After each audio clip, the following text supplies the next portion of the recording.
पहले खबर बिहार के गोपालगंज से, जहां पर जहरीली शराब से 13 लोगों की मौत हो गई है। घटना हरकुआ के खजूरवारी की है। गांव में 15 अगस्त की शाम को कई लोगों ने शराब पी और जानकारी के मुताबिक मंगलवार देर रात इन लोगों की तबीयत खराब हुई, इनकी हालत बिगड़ने लगी।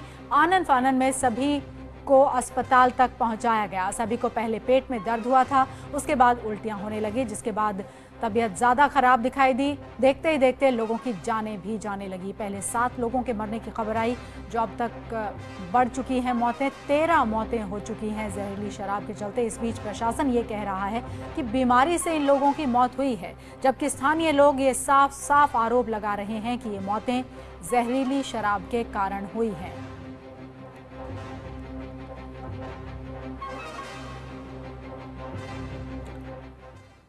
अब सवाल सीधे मुख्यमंत्री नीतीश कुमार से ही पूछा जा रहा है कि नीतीश बाबू, कहां बंद है शराब? 1 अगस्त 2016 खगड़िया में जहरीली शराब के चलते 4 दलितों की मौत हो गई थी। 27 अप्रैल 2016 पटना में 4 लोगों की मौत की खबर आई, वो भी जहरीली शराब के ही चलते मौतें बताई गई। 22 अप्रैल को सारण में जहरीली शराब पीने से 3 लोगों की मौत हुई और 4 लोग उसके चलते बीमार हुए। 18 अप्रैल 2016 बिहार शरीफ से डेंटिस्ट के सहायक की जहरीली शराब पीने के चलते मौत हो गई, इस तरह की जानकारी आई। 18 अप्रैल 2016 को बिहार शरीफ में शराबबंदी के बाद शराब से मौत की ये पहली घटना थी जो सामने आई थी। तो कहने को शराबबंदी है, लेकिन बावजूद उसके मौतें जिस तरह से सामने आ रही हैं, वो अपने आप में शराबबंदी के ऊपर भी सवाल उठा रही है। विवादों में है शराबबंदी कानून। दरअसल बिहार में शराब बनाने, बेचने, इकट्ठा करने या फिर इस्तेमाल करने, किसी भी प्रकार से शराब पर बैन है वहां पर। लेकिन इसी साल 5 अप्रैल से पूरे राज्य में, यानी नई सरकार जब ये बनी उसके बाद ये निर्णय लिया गया, पूरे राज्य में शराबबंदी, प्रोहिबिशन वहां पर लागू है। घर में अगर शराब पाई गई तो घर का जो वयस्क जो भी है उन सब के ऊपर मामला दर्ज होने का प्रावधान रखा गया। गिरफ्तार करने की बात कही गई। कोशिश ये कि सख्ती से लागू करवाया जाए शराबबंदी को। आरोप अगर साबित हो जाए तो 10 साल की सजा या फिर उम्र कैद की सजा तक का इसमें प्रावधान दिया गया। 10 लाख का इतना बड़ा जुर्माना लगाया जाएगा, ये भी बात कही गई। यानी हर कोशिश वो कि शराबबंदी है और उसको हम नियम कायदे से लागू करना चाहते हैं। समूह या समुदाय पर भी जुर्माने का प्रावधान किया गया। शराबबंदी कराने में नाकाम अगर कोई रहता है तो फिर थानेदार, जो एरिया का थानेदार है, एसएचओ है, उसके ऊपर भी कार्रवाई होगी। हर तरीके से कोशिश की जा रही थी सरकार की तरफ से, लेकिन बावजूद उसके स्थिति यह है कि शराबबंदी होने के बावजूद शराब पीने से लोगों की मौत हो रही है। और हम शराबबंदी पर कोई सवाल नहीं उठा रहे हैं। हम भी ये मानते हैं कि शराबबंदी बहुत अच्छी चीज है, लेकिन हमारे कुछ सवाल हैं बिहार सरकार के तरीके से और साथ ही साथ उनकी संजीदगी को लेकर। सवाल हमारे सीधे नीतीश कुमार से ही हैं कि क्या वो जवाब देंगे शराबबंदी की वजह से ऐसी घटनाएं ना हो, इसके लिए नीतीश कुमार ने क्या इंतजाम किए। यानी कानून तो बनाए, लेकिन सवाल बार बार कानूनों के बाद इंप्लीमेंटेशन का होता है। कानून सख्ती के बजाय क्या सामाजिक जागरूकता लाकर शराबबंदी नहीं की जा सकती थी? क्योंकि सख्त कानून, 10 साल उम्र कैद की सजा, 10 लाख का जुर्माना सब है इसमें, लेकिन बावजूद उसके शराब बिक रही है। बिहार में क्या शराबबंदी से राजनीतिक फायदा उठाने की कोशिश होती रही है? पहली तस्वीरें हैं जो आप न्यूज वर्ल्ड इंडिया पर देख रहे हैं। पहली तस्वीरें सदर अस्पताल गोपालगंज की हम आपको दिखा रहे हैं, जहां से जहरीली शराब के चलते 13 लोगों की मौत की जानकारी मिल रही है। 15 अगस्त को कहा जा रहा है कि इन लोगों ने शराब पी और उसके बाद इनकी तबीयत बिगड़ने लगी।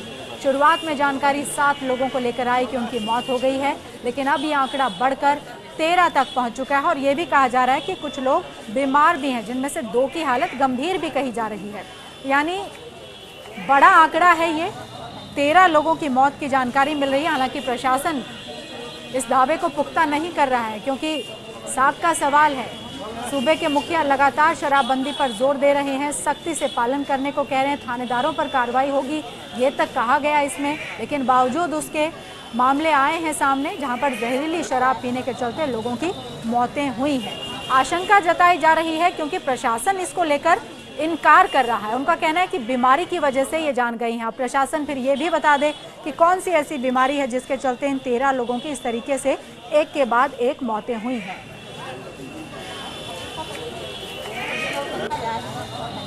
सदर अस्पताल के बाहर की आप तस्वीरें देख रहे हैं।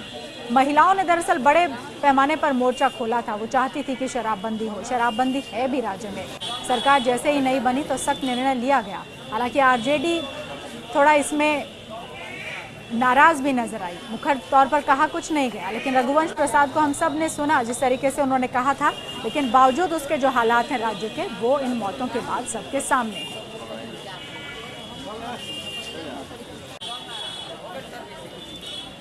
किस प्रकार से अवैध शराब बिहार में निकल रहा है और जो भी बड़ी घटना घटी है, इससे तो निश्चित रूप से नीतीश कुमार जी को सबक लेना चाहिए।